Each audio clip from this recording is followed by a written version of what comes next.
Welcome along to Most. We're almost into the evening here in Czechia. We are about to go racing for the first time this weekend in EuroNASCAR 2, following up from the EuroNASCAR Pro race that Vittorio Garelli so handily won earlier on today in a great battle with Paul Dufro. It's that time of the season where these victories really start to hold a lot of weight, and for Martin Dubek, he'll be feeling the weight of pressure on his shoulders. Thousands of his countrymen are here to watch him race on home turf. He is the championship leader. He is the only driver to secure multiple race victories in EuroNASCAR 2 this season. He has 5 wins to his name, and he's 34 points clear in the EuroNASCAR 2 overall championship. Martin Dubek is on a tear at this stage of the season. In fact, 36 points we see on the graphic there. 45 points back is Thomas Tuchel, third in the standings, having a great season. Patrick Schauber, our pole sitter for today, 48 back ahead of Thomas Chrysonis, also tied on that number. Jack Davidson in 6th place, Dombrowski, Mikael Bleekemolen, Julien Reberg and Florian Richard round out the top 10. Julien Reberg leads rookie trophy by just a point over Florian Richard. Mikael Bleekemolen leads the legend trophy, and Ariana Casoli leads the all-female class, the lady trophy. The EuroNASCAR 2 season has been thrilling so far. We've seen some great battles, particularly down in the second half of the top 10, where we've got a mix of very experienced drivers and some of our fastest rookies right up there, getting in amongst the battle for some of the bigger point scores. We are in regular season still in the NASCAR Whelen Euro Series. Much like our colleagues over in the United States, this weekend we are taking our final part of the regular season in before we head into the playoffs. The playoff system, though, here in the European Series is a little bit different. During regular season, it's 40 points for a race victory, it's 35 points for second, and then it goes down in increments of 1 from there, so 34 for third, etc, etc. You can see that on your screen. During the playoffs, it is 80 points for a win, 70 for second, 68 for third. It's double points all the way down, and even double bonus points as well. 8 bonus points for being the driver with the most overtakes, the most positions gained at the end of the race. So we reward overtaking, we reward ambitious driving, and we reward consistency. However, we also don't punish those who maybe had one particularly difficult weekend earlier in the season, or one particularly difficult race. After this part of the season concludes on Sunday, tomorrow here at Most, we will drop each driver's 2 worst scores of the season, and we will then have a true picture of where everyone will be in the standings heading into the double points playoffs, and anyone can win the championship. It's not capped at 16 or anything like that. It is purely still a fight to the title, but double points are on the line. The stakes are high, and there is room certainly for last-minute shocks in the championship. We've seen it before in EuroNASCAR 2 specifically. Liam Hazeman's 2022 championship year, the first time he led the title was after he crossed the line to win the title. So the EuroNASCAR 2 field making out there. As you can see, the sun is setting. They're going to have the sun in their eyes. The temperatures are still high here at the Autodrom Most. We've just had the FIA European Truck Racing Championship out on the circuit as well, which means that they've been pluming diesel smoke and fumes out around the circuit, and that can lead to a slightly slipperier surface. And of course, any time that you've got multiple different compounds, multiple different brands of tyre sharing the same circuit, that can lead to a little bit of a change of grip from session to session. So some of the data, or indeed some of the track knowledge that they had coming out of qualifying, may not quite match up to the realities of the circuit that they are being presented here for this evening's race. As you can see, 12 minutes until the command is given. We'll then have just the one formation lap before the 2x2 rolling start sets us off and underway into today's race. We are at the Autodrom Most, a circuit that has decades of history on 4 and 2 wheels. A circuit that has been through minimal reconfiguration in recent times. A little under 20 years ago, they introduced the new first chicane. That is certainly a pinch point, and we've already seen some drama, some overtaking, some excitement down at turns 1 and 2. It is the deepest braking zone, the longest stop of the Autodrom Most, and therefore that is where a lot of the overtaking is done around this circuit that weighs in at just over 4.2 kilometers. Thomas Cressonis cruising his way down towards the start line. Of course, Cressonis, who had a fabulous weekend earlier in the year at Brands Hatch, netting his first podium.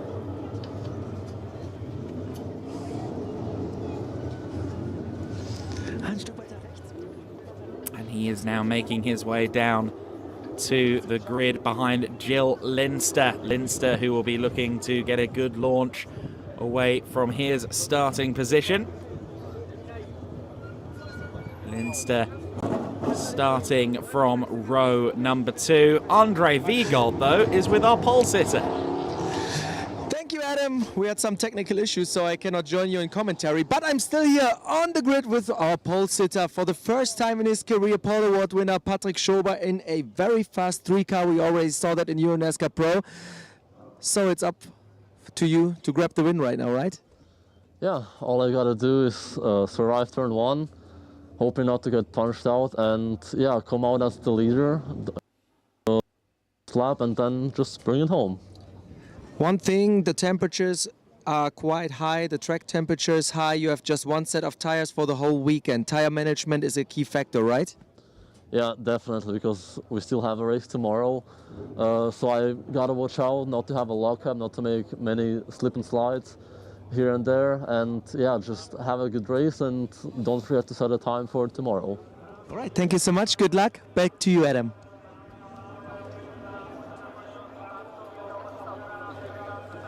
Thank you very much, Andre. The number 3 car then on pole position. Patrick Schober with his inaugural pole position in the NASCAR Whelen Euro Series EuroNASCAR 2 division. And the young Austrian looking to make another impact has been stealing the headlines with a few very promising performances this year in EuroNASCAR 2.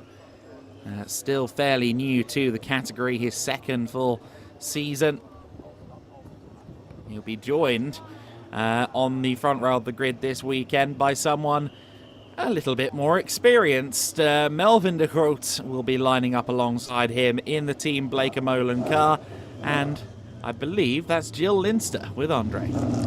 That's right, Adam. Jill Linster here. Melvin de Groot arrived now a little bit late, but he's now right in front of you, and you have Patrick Schober there. But I guess you want to pass them both. Any special strategies? Is there something you can do at this track to beat them? Actually very difficult. Like turn 1 and turn 2, it's I think everyone says the same, it's to survive. And then later on, I think we have a good car for the long run, and that's for sure the car that I will play today. All right, then good luck and have fun. Back to you, Adam. There is the 69 car of Melvin de Groot in the Team Blake-Molen machine. Second on the grid, one of his better performances of the season. Melvin still sits outside the top 10 in the overall championship standings. Of course, there will be 2 drop scores, and that will bring him further up into the points play, looking to try and take over the Legend Championship lead this weekend, albeit from the man who I suppose you'd call his team boss, Mikael Blekemolen, who sits 8th in the overall standings, leads in the Legend Trophy. Melvin de Groot, of course, has been at the sharp end of Legend Trophy for quite some time. But this season, it does feel like his pace, especially here this weekend at Most, points to the fact that he could be a factor for the top 3 in the championship. However, as we see, I believe that's a bag of ice being unloaded into Melvin's race suit there. So there's this is the manual version of the cooling vest, the ice trousers. Melvin doing what he can to stay cool in these very warm conditions. And Team Blekemolen historically do quite well here at Most. We're definitely seeing that from him and his colleagues in the EuroNASCAR Pro category in this weekend so far. Saturday has been good to Team Blekemolen. Andre, careful, he's got ice and he's not afraid to put it down your shirt. Melvin the Iceman de Groot. Does it work? Yeah, it really helps a lot. The temperatures are so hot here in Most today, and if you saw the last race, most of the drivers were really struggling. So then we put a lot of ice in the suit. Before the start, you're really shivering. It's really cold.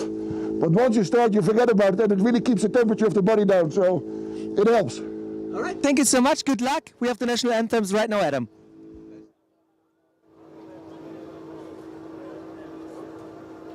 Let's listen in to the anthems.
Believe that we have concluded our national anthems. You see there Thomas Dombrowski's 66 car, another Team Blekemolen entry. Here's the important car at Hendricks though, Martin Dubek.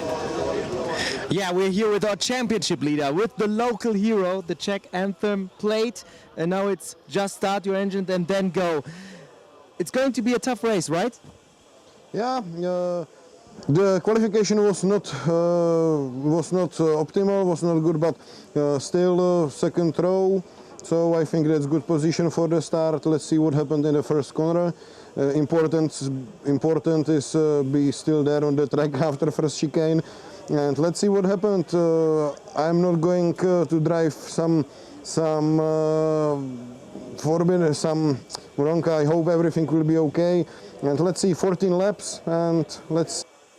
Right, then good luck and have fun. Thank you. Back to you, Adam. There's the championship leader, the local hero, Martin Dubek, the Czech racer, looking to fly the flag, the only Czech flagged driver on this grid. And the local fans have definitely been supporting him. We saw during the EuroNASCAR Pro Grid Walk earlier on, his car was by far the busiest place in terms of autograph seeking. And it must be a special experience for him to have his friends, his partners, his family all here to join the race, to watch the race from the stands. And like I said, the partners, that's really good to have, the sponsors, the localized sponsors here, to get a feel for what the NASCAR Whelen Euro Series is. It's always a great time, and that's why we do have so many sponsors on these cars. It is a property that people want to invest in, and we get to see more and more drivers showing up with some real blue chip sponsorships in this series.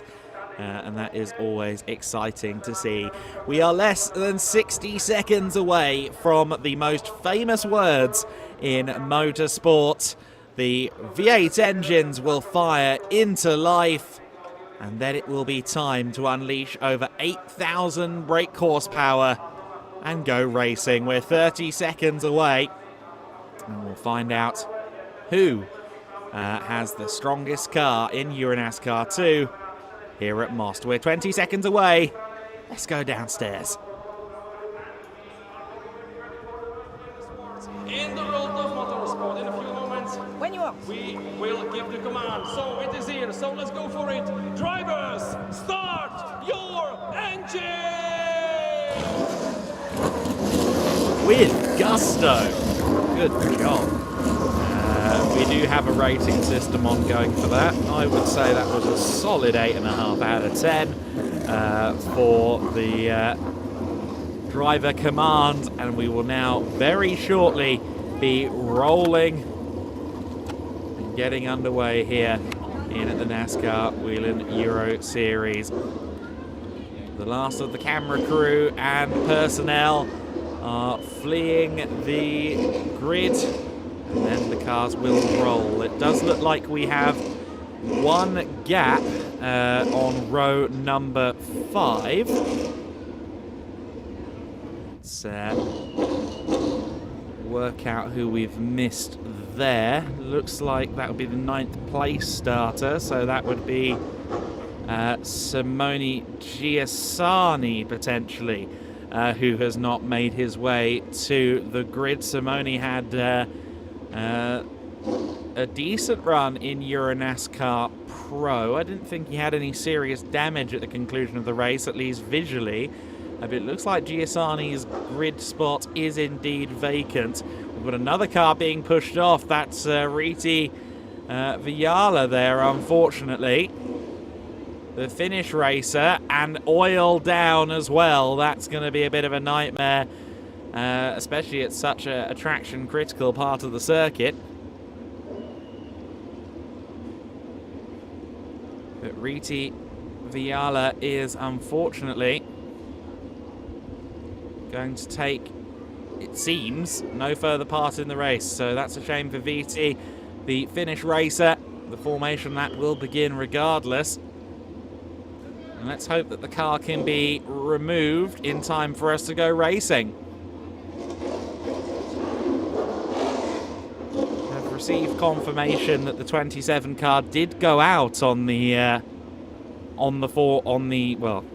sighting lap, but obviously it's not there. We don't see it on the grid, so whether or not it pulled back in with a problem, we don't know.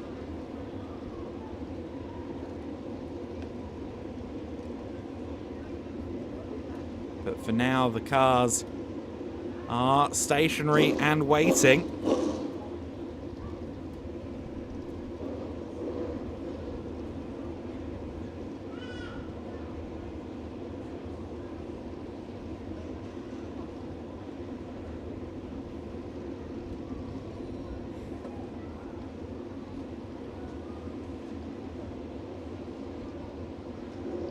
I think they're just awaiting the chance to remove the 90 car. That would be my guess.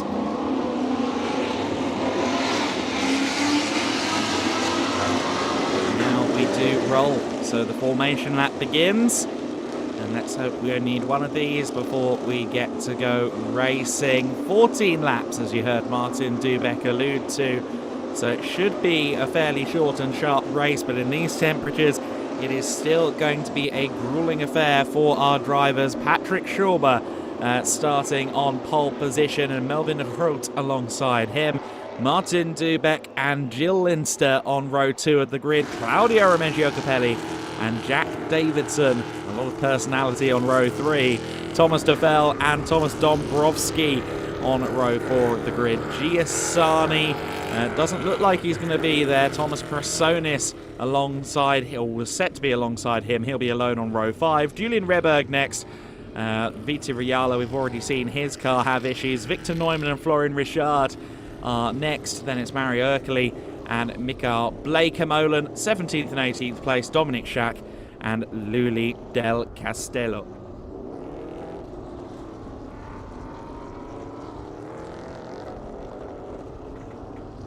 And from Luli back, it is Dominic Schack, Ariana Casoli and Reza Sardeha, who we are expecting to see go for some moves. We had someone from towards the rear of the field, Liam Lambert, win the points for most positions gained earlier on. We'll see if it's again someone from towards the rear that scores the bonus points for most places gained again in this race. A few drivers, though, not taking the start by the looks of it. It seems as though we're down at least 2.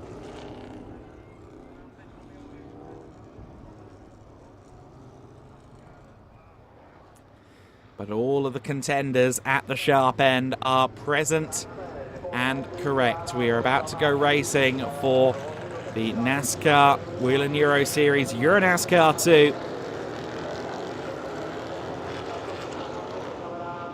Their first race of the weekend. In qualifying, it was Schauber who put in the shift to take pole, but he's got Martin Dubeck behind him, the home nation driver, looking to take win number 6 and further stamp his authority on the championship season. Melvin de Groot is up there looking to try and do something special for Team Bleekemolen at a track that suits them so well. And of course, it's an all Hendrick Motorsports row number 2. The Hendricks team also entering Jill Linster, who's there in 4th place.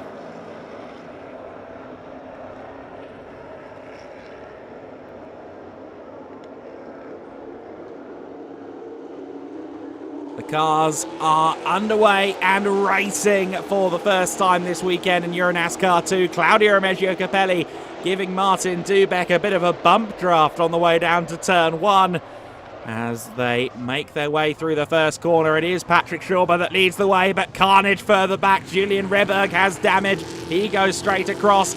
Thomas Dombrowski as well. Cars everywhere. I think Jack Davidson and Jill Linster among those who took the escape road. Davidson has made his way into 6th place. Linster is falling through the order, so he had issues. Krasonis has made up a couple of places, however. A lot of drama, though, by the looks of it on that first lap of the race. I think about 6 or 7 cars displaced across the gravel or the runoff area in various capacities. Patrick Schauber, though, leads the race. Then it's de Groot in 2nd place. Be ready for full course yellow is the most recent bulletin. And full course yellow it is. That neutralizes the field. So the need to slow down the field. I suppose there's probably a couple of cars stranded then at the first chicane, or just a significant amount of debris. I saw that one of the tyre stacks was moved, so that could be part of it for sure.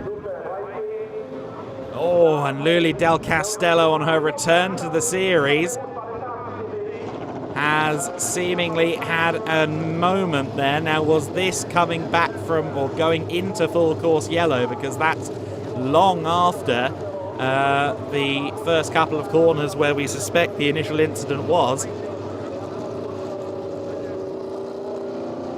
Del Castello with an issue. Her race ends halfway around the first lap, unfortunately.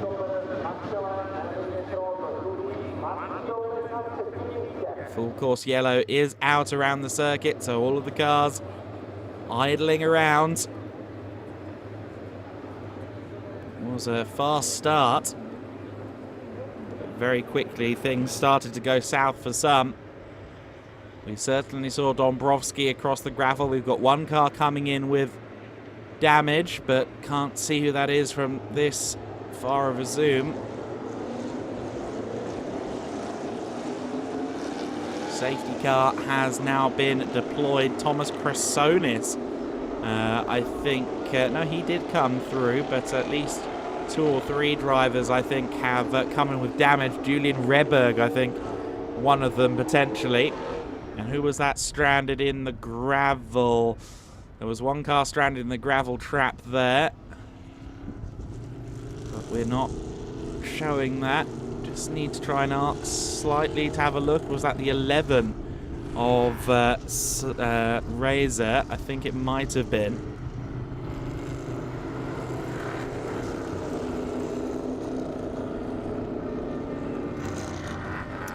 Jill Linster, Julian Reberg, Florian Richard, Thomas Dombrovski and Reza Sardeja all suspected to be involved in that. Now let's see if we can get a look. Keep an eye on the outside of turn 1. Ah, yeah, Linster, Reberg. There was, yeah, the 11 car got sent up into the air as well. Reberg's did also, and it was Sardeja's car who ended up in the gravel trap beached at turn 1. So that's the primary reason for a safety car. What we've not seen is how Luli Del Castello's car ended up in the gravel trap.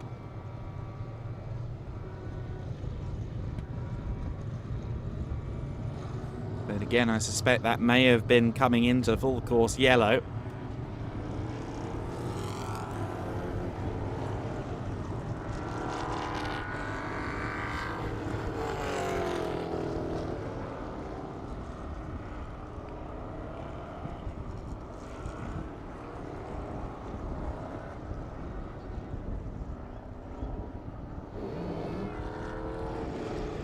Lap 2 of the race.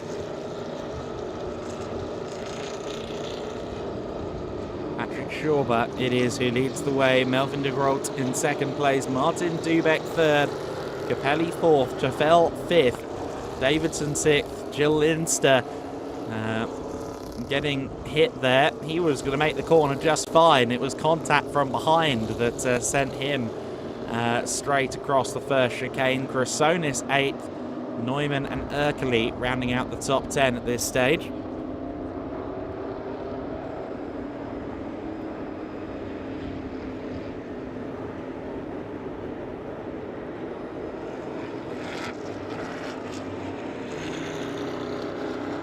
So we are about to start lap 3 of the race. We're still under safety car. However,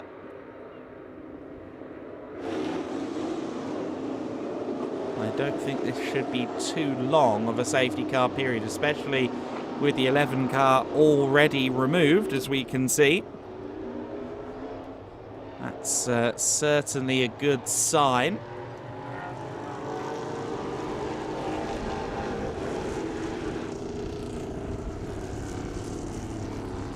We'll see what the progress is for Lily Del Castello's car.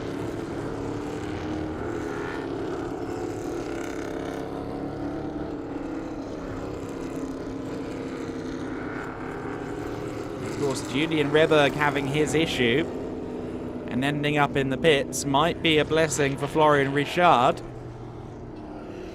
Florian, who is his closest competition.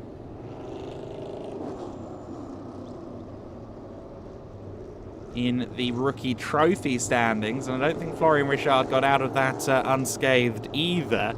But Julian Reberg is still in the pit lane, unfortunately. I'm not convinced we're going to see him leave the pit lane.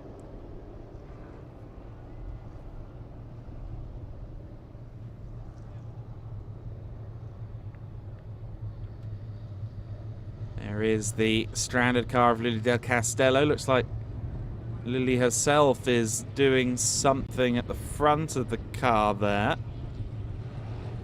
But we're still not yet in a position to remove that car, so that would suggest at least one more lap under SC.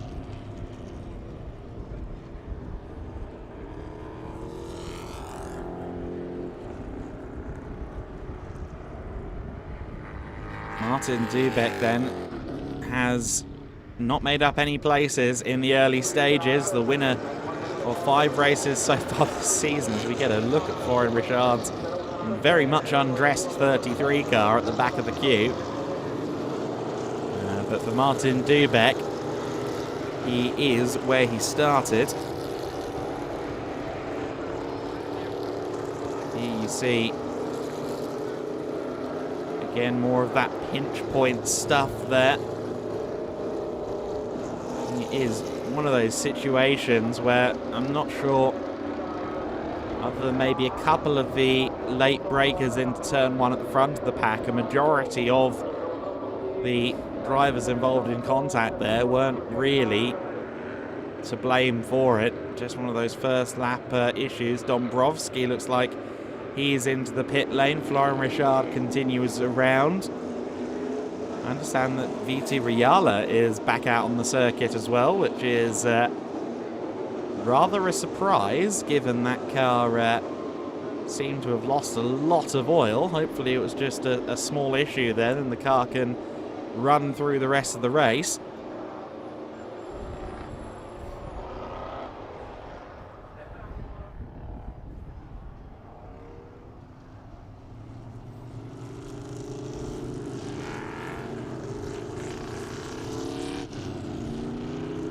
Patrick Schauber yet to claim a win in EuroNASCAR 2.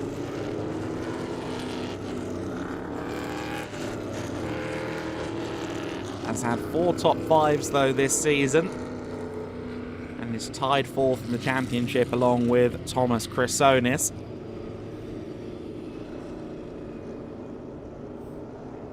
Of course, for Dubeck, even if he doesn't manage to secure win number 6 in this race, the fact that Jill Linster had a difficult start is in his favour, and I've just seen the full right-hand side of Florian Richard's car. There's not much car left, if we're being completely honest. Obviously, the aero doesn't have that much of an effect on these cars, but the splitter and things like that do exist for a reason, and there might be a little bit of a disadvantage to having that little bodywork left on the car.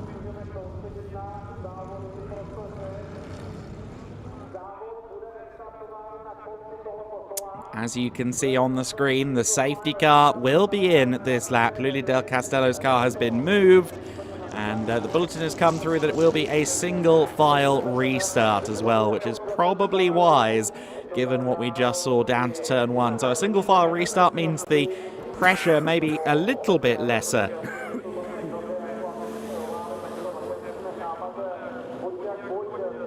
Now that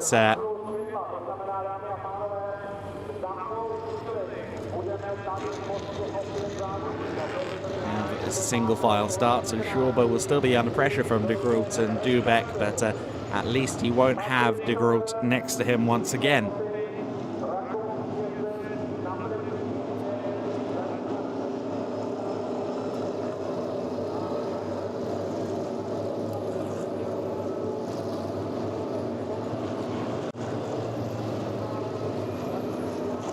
We should expect possibly a couple of additional laps now that the safety car is coming back in. We'll wait and see on that front though. I suspect we might be up to 16, but we'll wait and see what the official decision is on that front. Patrick Schauber will lead them away. Looks like he's going to wait to pull the pin here. Jill Linster trying to give himself a good run there, staying a few car lengths back from Davidson. We're underway though, the accelerating has begun, and Melvin de Groot has gotten a very good start there. He draws alongside Patrick Schauber. Martin Dubek is still watching on from third place as well. Schauber manages to hold on though. De Groot wasn't brave enough around the outside. Restart under investigation has already come up on my screen as well. The last start was called okay, this one not so much. There's been some dust kicked up as well further back. Capelli under big pressure from Tefel. Linster is up to 6th place. He's gotten past Jack Davidson.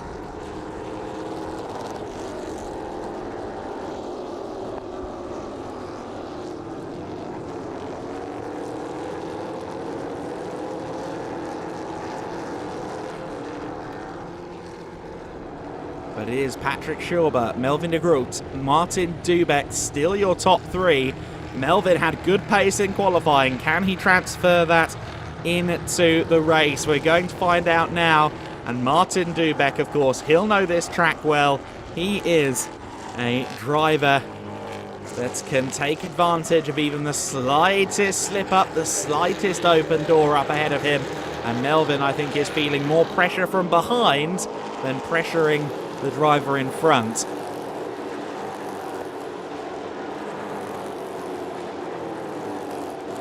Thomas Grassonis there has gotten past Jack Davidson as well. Davidson may have a little bit of lingering damage or something like that. He was, I think, tangentially involved in the issues on the first lap as Capelli gets very, very wide there.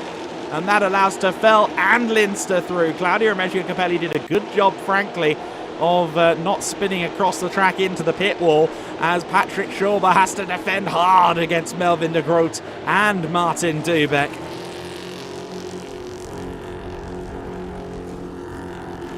And Thomas Tefel is looking pretty quick. He's closing in on the top three as well. So Tefel for Race Art Technology, the number 34.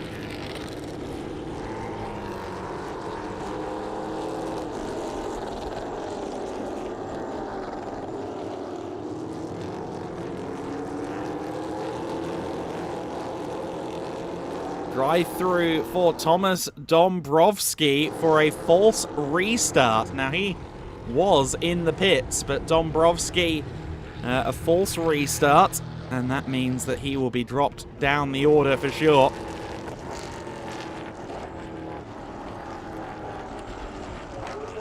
Schauber kicking up dust into the face of Melvin de Groot there. Martin Dubek is hanging on to the rear of the Dutchman in the Team Blake-Molen car. The Hendricks Motorsport entry running in third place. Here's another view at Claudio Remeggio Capelli. Very much all four wheels off the circuit there into the gravel trap, and he did a great job of keeping that somewhat in a straight line. Car number 33, Florian Richard, has a penalty. 10-second penalty for a false restart as well, given the amount of damage on that car. That could well be the least of his problems, but that's still a blow to Florian Richard. Means he won't gain many points, even with Julian Ribberg in the pits, because he'll likely be down towards the rear of the field, as Jill Linster still under pressure from Claudio Remeggio Capelli, who was looking quick. He just pushed a little bit too far earlier on. And that dropped him from 4th to 6th. But what was a 3-car battle for the lead is starting to look alarmingly as if it's going to become a 6-car for the a 6-car scrap for the lead. Thomas Chrysonis, meanwhile, has dropped back behind Jack Davidson. So Davidson is now back up into 7th, and Chrysonis has dropped off him. Chrysonis looked like he was breezing past Davidson a couple of laps ago, but that has not proven to be the case. Schauber needs to keep a cool head here. Of course, he's yet to win this season, but he did win last year for Double V Racing in Oschersleben.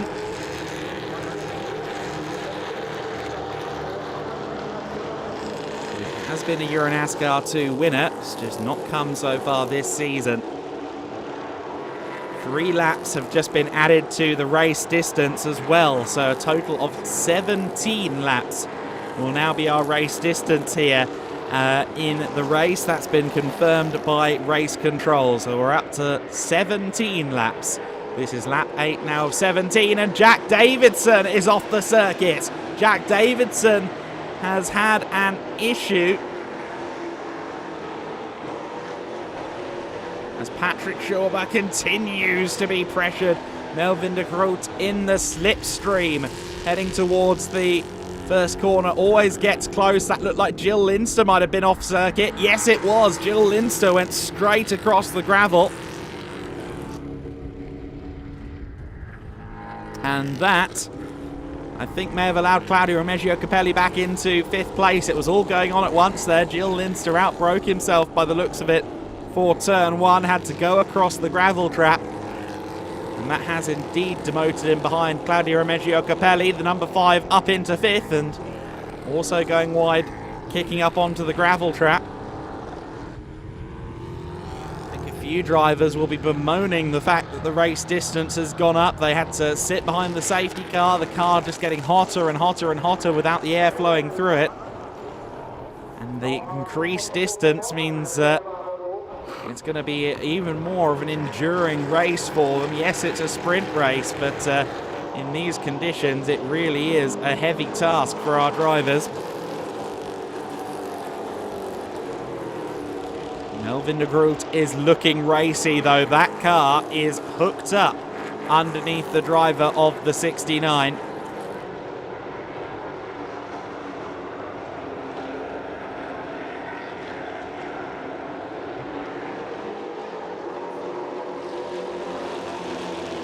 Once again in the slipstream.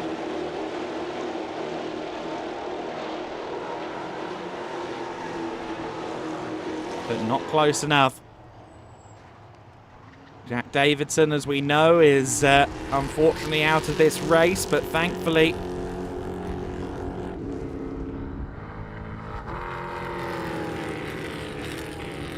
he is far away enough from the circuit that we haven't had to go into full course yellow or perform a recovery, which means we can continue with the racing here.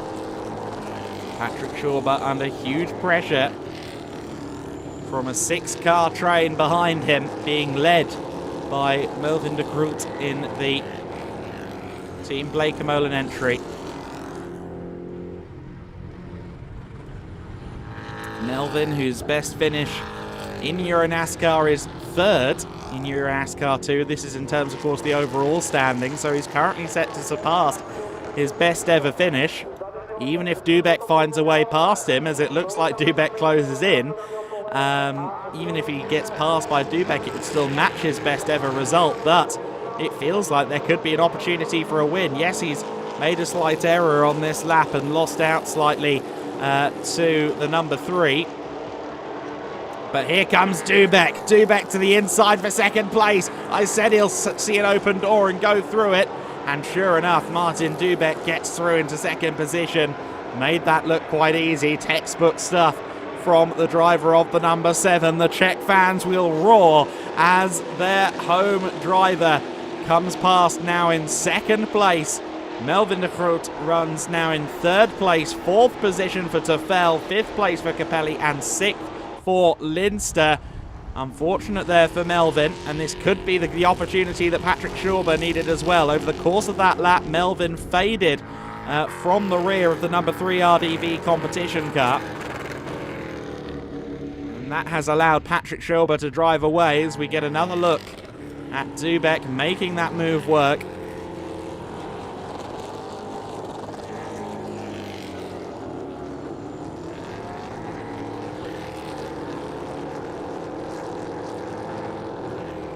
Mario Ercoli running well within the top 10. He's had a good run. Victor Neumann also from almost nowhere on the grid is up to 9th place. I think he might be on course for most positions gained by the looks of it.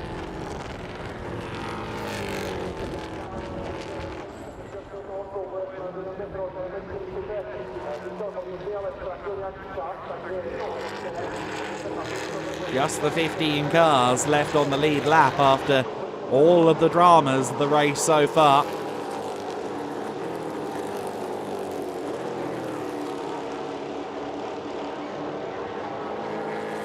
And with Martin Dubek quite obviously closing in on race leader Patrick Schauber, I suspect that the firework display is going to be lit up a little bit more before the end of this race. We're on to lap number 11.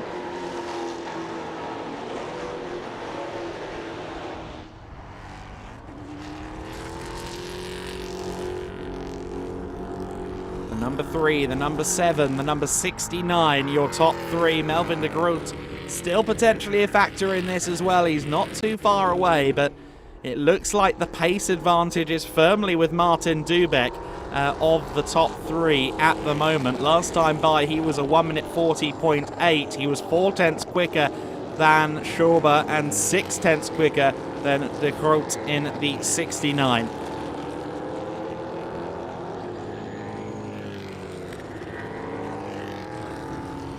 There's the number 50. Phil Linster will be frustrated to be this far down the order, having had a strong starting position, having a strong Hendricks Motorsport car underneath him. Liam Hazeman's brought the car back up to 5th after being swallowed up a little bit on lap 1 of the EuroNASCAR Pro Race. But for Linster, he's got Claudio Remeggio Capelli ahead of him. And Claudio is a very tricky man to pass.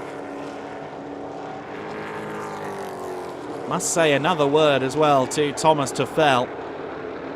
Is really becoming a contender here in EuroNASCAR 2. He worked hard in the off-season, putting miles and kilometers in to learn his craft more behind the wheel of a stock car. And it's really been paying dividends all year long. We saw it in Valencia, a circuit he tested at, but we're seeing the knock-on effect of that mileage just about everywhere we've gone so far, running strongly in 4th position behind one of the young stars of EuroNASCAR in Patrick Schauber.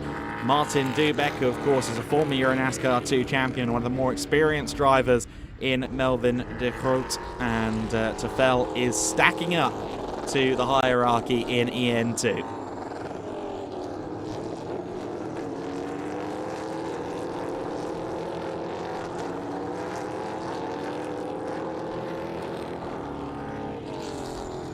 So, if you are just rejoining after a few laps away, they have moved from 14 to 17 laps, 3 laps added to compensate for the safety car period.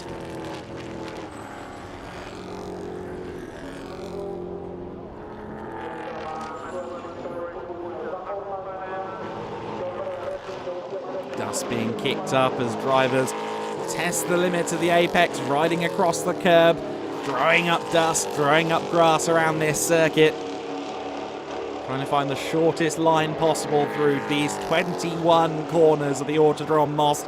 That's the other thing. It's not just the punishing heat that we have here in late August in Czechia. It's also the fact that you're constantly working the wheel. Yes, down the main straight you can just decompress a little bit, but immediately you have to focus on the braking zone for turn 1, and then immediately into turn 2.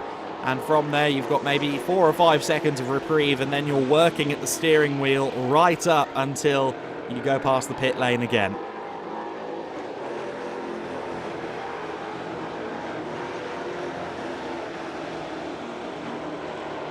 Lap 13 of the race is ongoing. Dominic Schack having a scrap there. I think that could be with Blake Molen. In fact, no. Nick Strickler has gotten past him, so Strickler is up into 11th place. Dominic Schack down to 12th.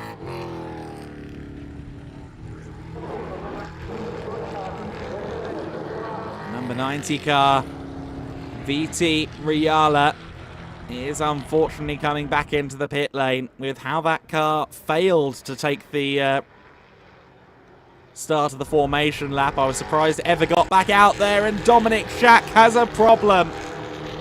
Dominic Schack comes to a halt.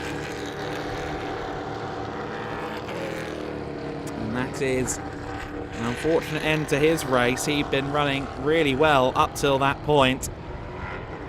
It looked like he was just getting back underway as we cut there, so perhaps there's an issue with the 99 car that's now been rectified with some frantic button pushing, or I don't know, punching the steering wheel.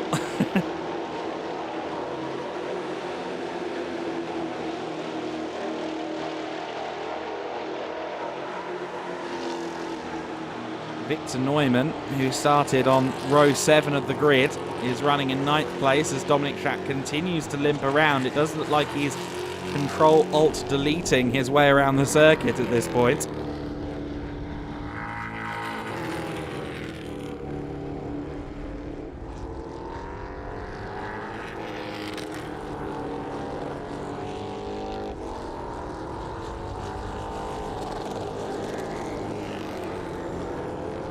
Nick Strickler wasn't actually on my grid sheet for this race as best I can tell, so I think he started from the very rear and is now up to 11th place, so it might be him actually that gets the bonus points rather than Victor Neumann. We'll have to wait and see on that front, but here comes Claudio Remeggio Capelli. He has closed in on Thomas Toffel. They approach the bridge into the final sector almost as one, with Jill Linster right with them as well. Toffel has lost a bit of time in the last couple of laps to Melvin de Groot, and is now under pressure from Claudio Remeggio Capelli. Toffel taking the defensive inside line, but tries not to scrub too much speed in the process. But Capelli is close as they come onto the main straight, and there is a slipstream effect. A minor one, yes, but there certainly is one down the main straight. I don't think Capelli, though, will be close enough into the first corner, unless he's supremely brave on the brakes. He is later on the brakes, to be fair, but not close enough for a move into the first corner. Toffel, though, is going to have his work cut out for him as we begin lap 15. It's 3 to go here at Autodrom Moss. Here comes Claudio Remeggio Capelli. He's on the grass, almost entirely on the grass. He holds it together. He's been on the gravel, he's been on the grass. Sometimes he's even been on the tarmac in this race. Claudio Remeggio Capelli, the Italian racer, is having a brilliant race for us to watch. Perhaps not a brilliant race from the cockpit, but it's very fun to witness. Toffel ran deep there. It hasn't cost him too much time over Claudio Remeggio Capelli. Capelli, though, is clearly willing to go the extra mile to try and get this 4th position. In a season of mixed results and occasional disappointments, Claudio Remeggio Capelli wants to take on the world in this final half of the season. Regular season ends this weekend. Then his 2 worst scores of the year will be dropped, and that could set him up for a miracle run going into the playoffs if he has a better run of form.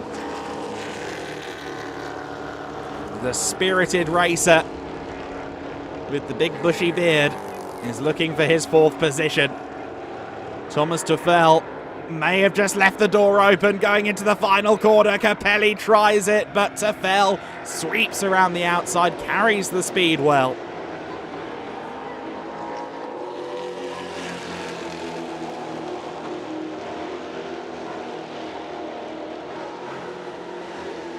Just received confirmation as well that Strickler would currently be on course for for bonus points for most positions gained in 11th place. That's confirmed now, courtesy of Razor from the EuroNASCAR media team.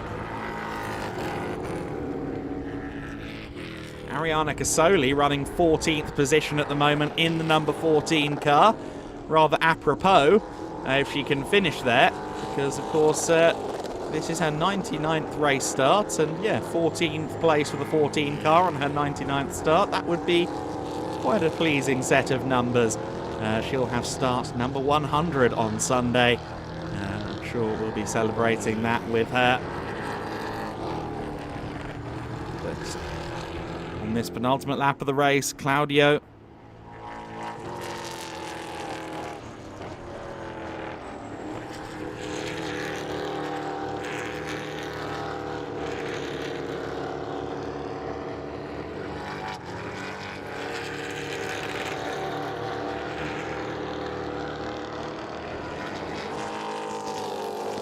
Remeggio Capelli then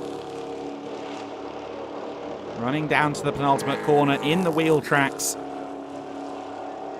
of Thomas Tuchel.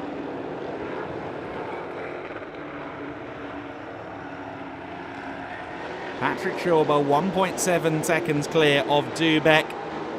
Dennis de Groot in third place, Tuchel in fourth.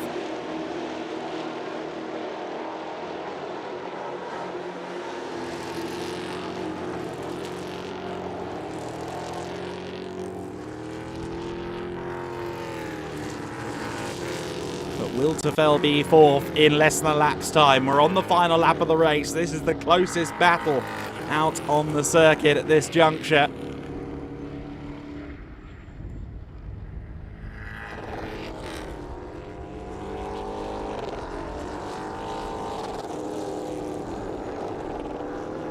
Ooh, and that's deep into the braking zone for Claudio Remeggio Capelli. Goodness me.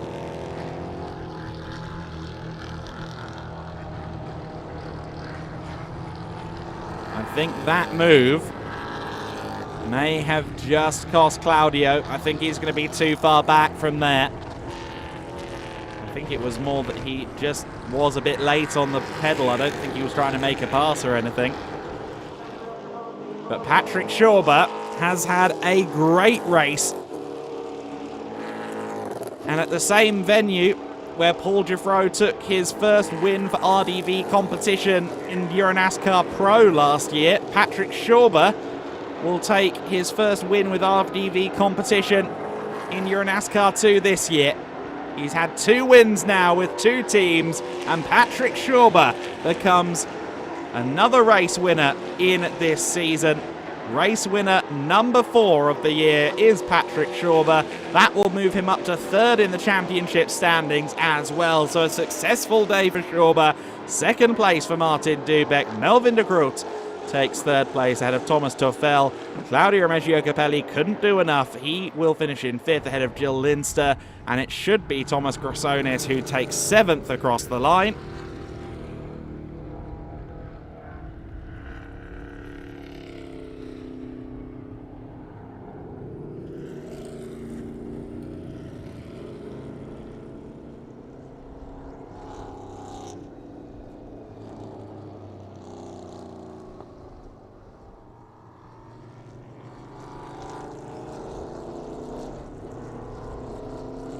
What a race that was, though.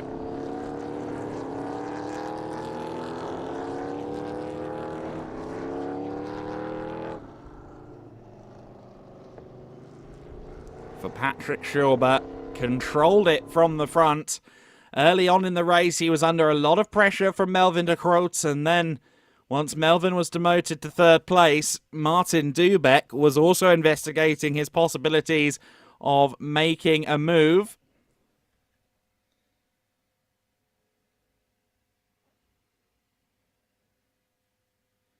Here are the results then. Patrick Schauber wins it from Martin Dubeck. Melvin de Groot in third place. Thomas Tuffel in fourth. Claudio Meggiacapelli takes fifth. Jill Linster sixth. Thomas Grossonis in seventh. Mario Ercoli takes eighth place, ahead of Victor Neumann and Mikael Blaker-Molen. That is a solid run for some of those drivers towards the rear. Certainly Neumann gained some places. Nick Strickler in 11th place gained the most positions of everybody, so he'll get some bonus points off the back of that. Thomas Dombrowski takes 12th place. Florian Richard with half a car finishes 13th place and will be on the podium as well in the Rookie Trophy race, which was won by Mario Ercoli. Ariana Casoli held on to 14th place, and she will take the number 14 to 14th place and celebrate her 99th start with another win in Lady Trophy. Of course, Lily Del Castello, her competition in that trophy, unfortunately not getting to the end of the first lap in today's race. Dominic Schack, 15th. Riala in 16th place eventually after coming back into the pit lane there towards the end of the race. Davidson, Reberg, Sardeja and Del Castello, as we know, all not reaching the flag. But a good race for Patrick Schauber, who has taken his first win with RDV competition in the EuroNASCAR 2 Series.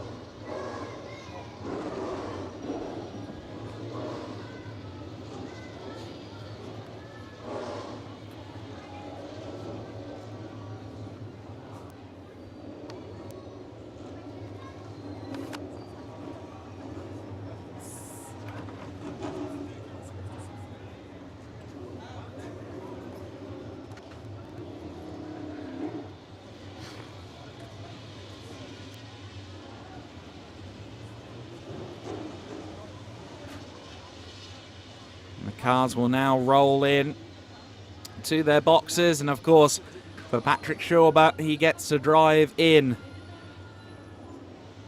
to the fabulous victory lane here at Autodrom Moss, the final podium of the day. I'm sure there'll be quite a few fans pulling up for that one to see the young Austrian up on the podium. RDV competition will be very happy with their day.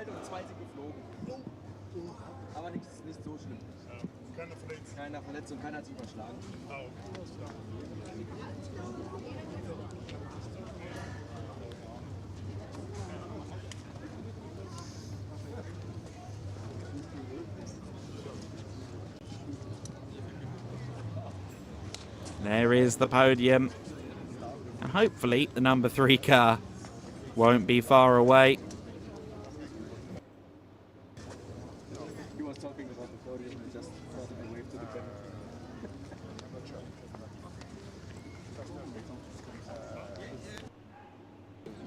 Parce que le marcheur, l'a pas laissé passer.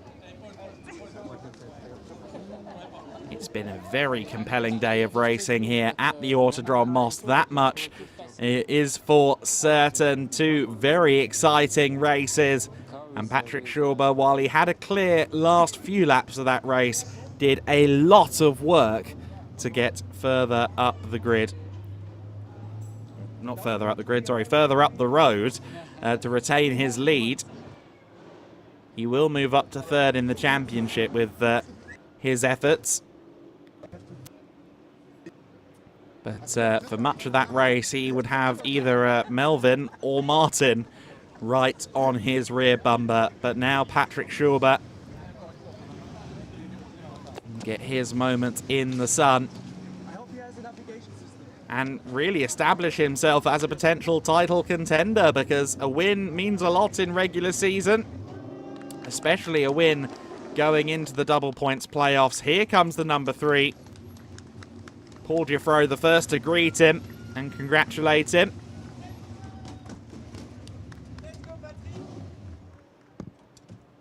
And Andre will no doubt let the Austrian out of the car as quick as possible, because I'm sure it's boiling hot in there.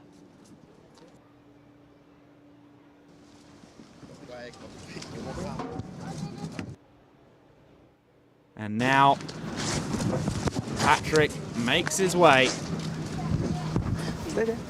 out of the car. Oh, and 2 in a row. Once again, just like Vittorio Gorelli before him, Patrick Schauber doesn't quite keep himself upright while celebrating.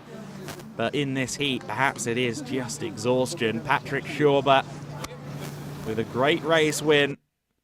The Austrian and the French team will have a lot to celebrate this evening. Of course, they can't celebrate too hard because it is EuroNASCAR 2 that opens up the racing on Sunday.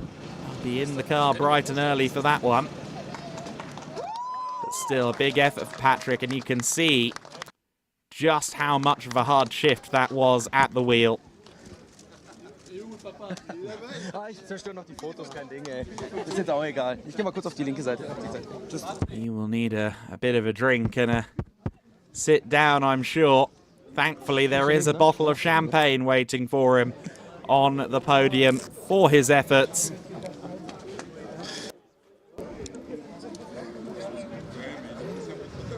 And Patrick Schauber, like I said, up to 3rd in the points as well. That's a really big win for him at the conclusion of regular season. Let's talk to him with Andre Wiegold. Thank you so much, Adam. Finally back in victory lane, Patrick Schauber. But it was a tough race. You had to defend against Melvin de Groot, and then Martin Dubeck closed a little bit the gap. Yeah. But in the end, you're here. Yeah, like the first 8-10 laps were really tough because I had so much pressure behind me. But I managed it perfectly, and yeah, I finally got the win for the first win with me in RDV competition. They've done a great job on setting up the car. Also, Paul did a great job this race. And yeah, I'm just really proud to be finally back here. Is this now the final moment to say, I want the title, I want to join the title battle? Because double points coming up, the gaps are getting a little bit tighter, so yeah, everything's on. I mean, still halfway to go. Anything is possible. I'll obviously fight as much as I can to win the title. But yeah, it will be tough because the competition is really, really good. So now, again, you already know the position. Hopefully it's not. Back to you, Adam. There we go, Patrick Schauber. Oh, goodness me. Getting ready to stick the first victory sticker of the year over his window.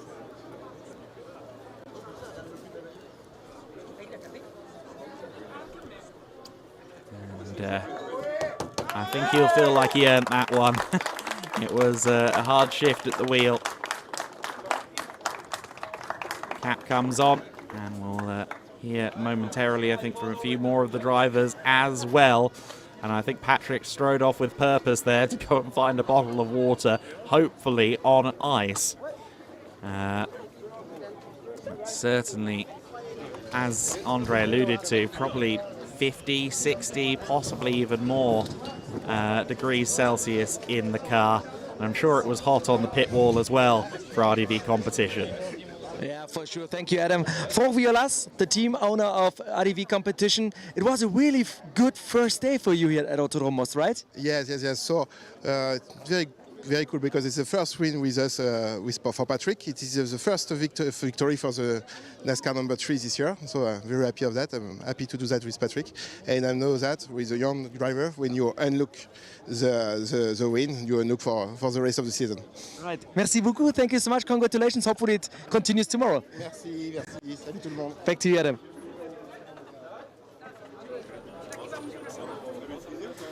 So then the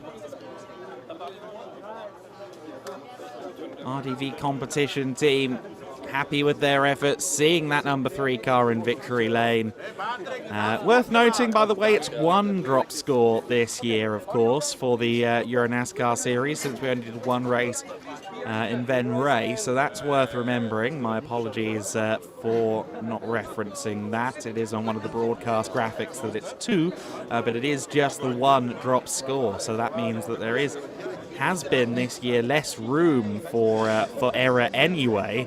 Someone who didn't make an error but didn't get a win, rather uncharacteristically, is Martin Dubeck. Yeah, right, Adam. He didn't get the win. Our local hero, Martin, important points for the championships. Patrick Schober, can you tell me how the race was from your point of view? Yeah, it was a fantastic race.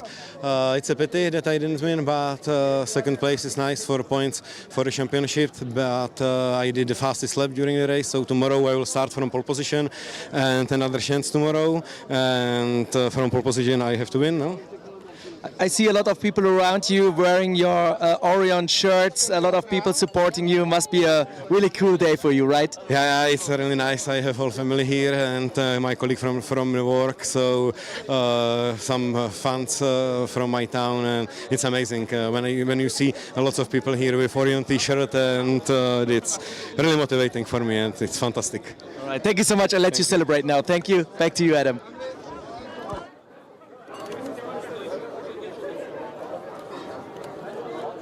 Well, as you hear there, Martin Dubeck, a very well supported man at his home event. A lot of fans and his friends and family as well, repping his primary partner, Orion.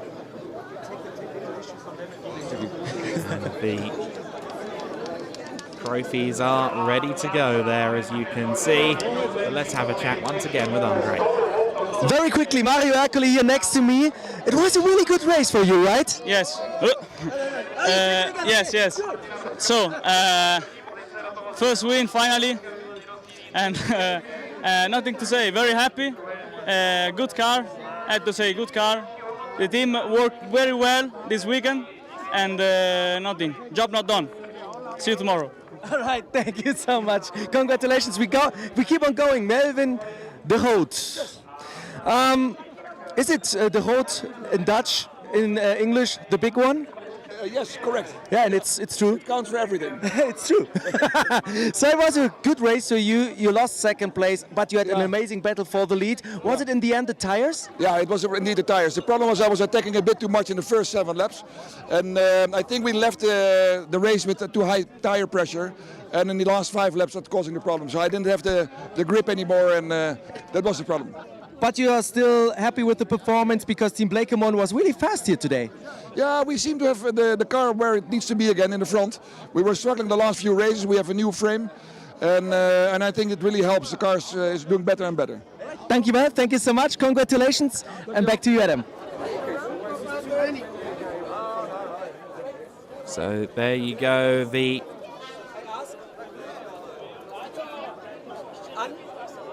interviews going on there. Mario Ercole, a self-interview for Mario, claiming his first win in the rookie trophy class. He sounded delighted with that one. New livery, new slightly more Dale Earnhardt Jr.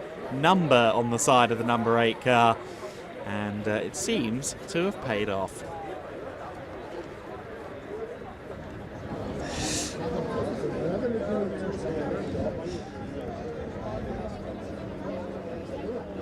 Here we have Florian Richard. Yeah, the next one. Thank you so much, Adam, Florian. How was your race? Wow, no word. My car is destroyed. P3 rookie. It's a satisfaction. I have no word. It's a race. I don't know.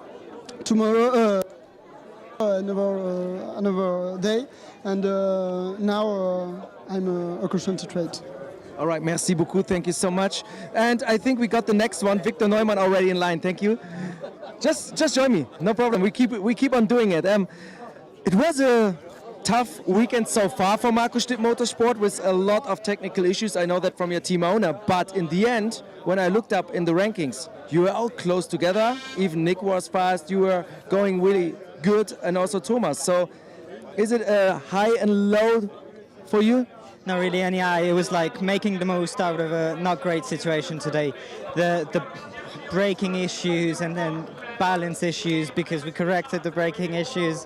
Didn't have much testing yesterday either, so didn't fine-tune any setup. It was quite difficult for us today, but honestly, I'm happy with the result. I'm happy from it. Just nursed it home. Mario came to me and was like, tomorrow you fix your issues, and we'll do that tomorrow. All right, we have to go to the podiums now. Thank you so much. Podium ceremony is beginning in earnest then, and oh goodness me, Melvin thought he was going to have the second place podium, equaling his best result then in terms of overall results in EuroNASCAR 2 with third place. Martin Dubek gets to stand P2 at his home event, but here comes the winner, Patrick Schauber. Half the job is done for Schauber. He now wants to head into the playoffs with all the momentum in the world, and there's only one way to do that, and that would be to win. Can he do it on Sunday? Here is the Austrian anthem.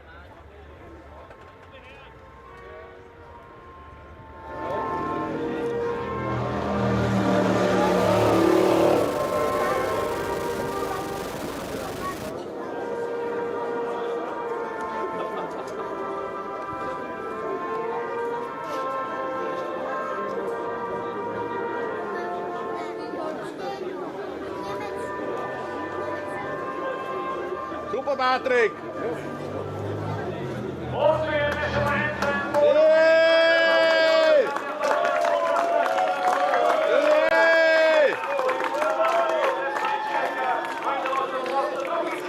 Patrick Schauber.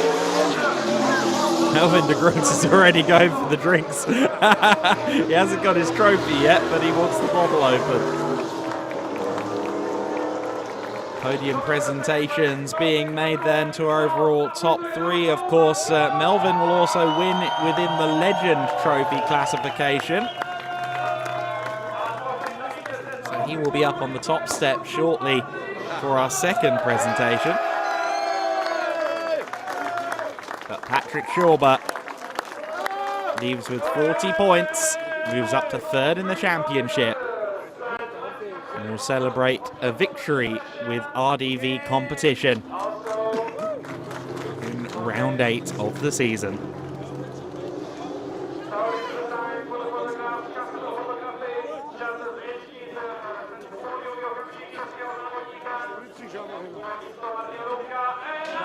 And now it is time to spray the champagne.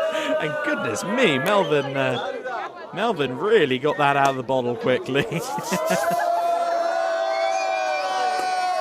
Oh, Martin Dubek's going for his own team by the looks of it, and Patrick Schauber celebrates on top. They'll all be keen on a drink. I hope that champagne has been on ice for them.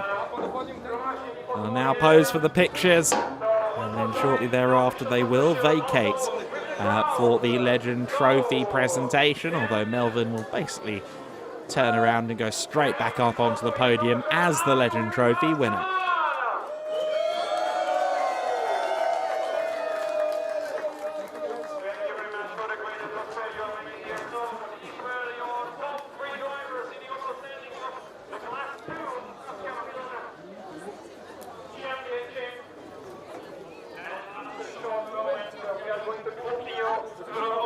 Melvin's like, do I have to leave the podium? I guess. Okay, I'll come back up in a second.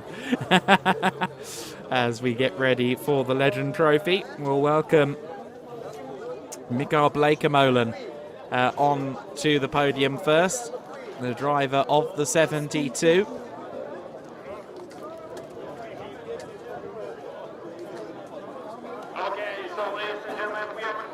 Already approaching his mid-70s as Mikael Bleekemolen. I get the distinct impression we're still going to be talking about him racing as he gets close to his 80s. A legend in Dutch motorsport, a legendary family, of course, in Dutch motorsport. And here comes Mikael Bleekemolen to the third step of the podium.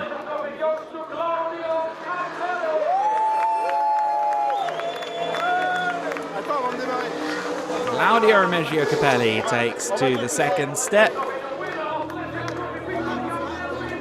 But the winner in Legend Trophy is Melvin de Groot.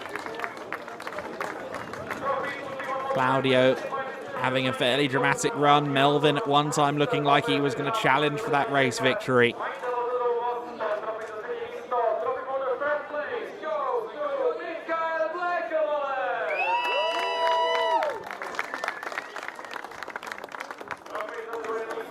Melvin happy to celebrate his team boss doing so well. Claudio Reggio Capelli with another trophy.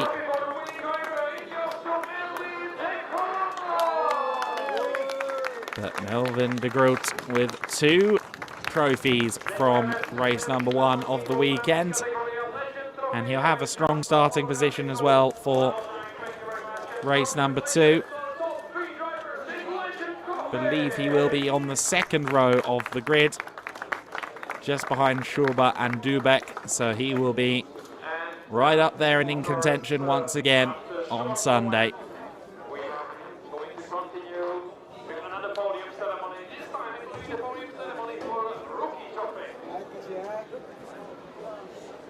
Here come the rookie trophy participants then. Third step of this podium will go to Florian Richard and the remnants of his Speedhouse Ford Mustang. Of course, that's the same car that was rather torn up with the Lucas Lasserre crash earlier on in the day, so Speedhouse have a lot of work to do once again, having done quite a lot of work to get the car ready to go for this race.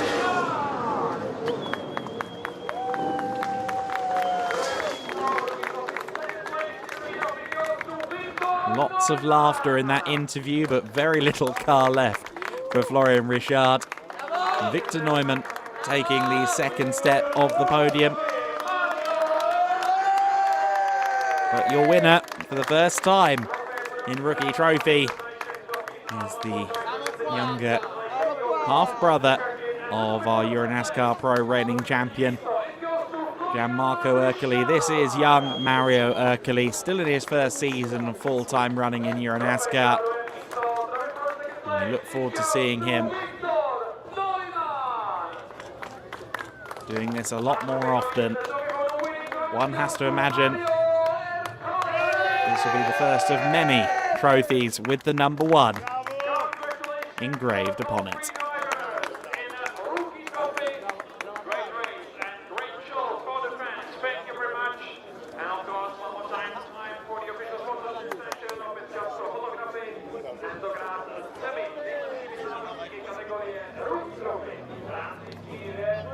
The Rookie Trophy drivers pose for their pictures then.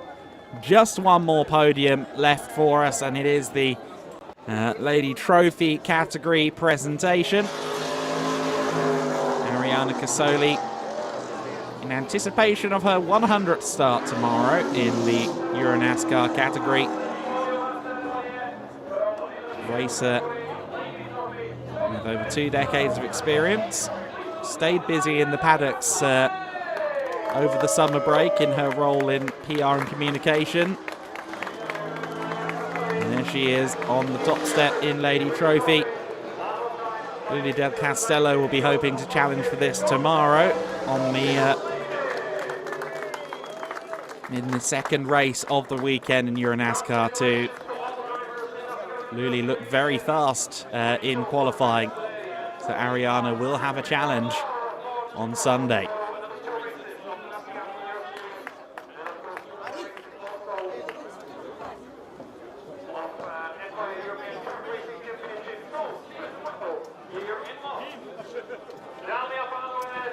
And with that, we will now move on to our highlights from a very, very dramatic EuroNASCAR 2 race.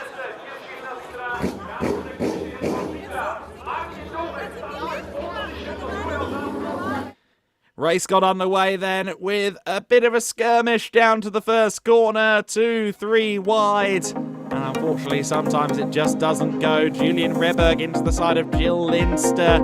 We had Reza Sardeja up in the air as well. Dombrowski across the gravel.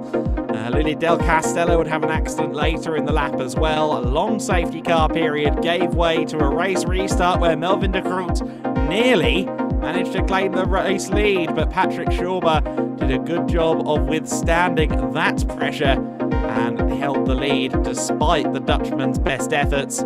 Claudio Reggio Capelli would lose 4th place here.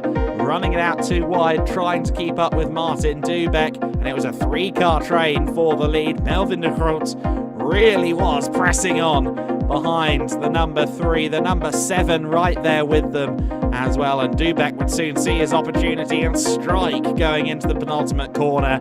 Second place then for Dubek. It wouldn't be long before he'd be on the rear of the race leader. Thomas Tuchel under a lot of pressure from Claudio Remeggio Capelli. And these two would get a bit too close for comfort coming out of turn 2. The battle was frenetic between the pair of them, but Capelli couldn't quite manage a way past. He did everything he could to find a way by. Dubek closed in initially on Patrick Schauber, but by the end of the race, Schauber had built a gap and took a win, and even matched Vittorio Garelli's celebrations. A win then for Patrick Schauber, a full haul of points for him. He moves up to 3rd in the standings. Martin Dubek will extend his points lead over Jill Linster by finishing 2nd. The Czech fans will be delighted with that, and from pole position, you heard Dubek say it, he wants to go one better on Sunday. Make sure you join us for the 2 more races that we'll be bringing you on Sunday morning, kicking off with EuroNASCAR 2 at 10:55 local time, and then it will be EuroNASCAR Pro at 2:15 local time. Make sure you're with us. It's going to be a lot of fun. We can't wait to bring you more action.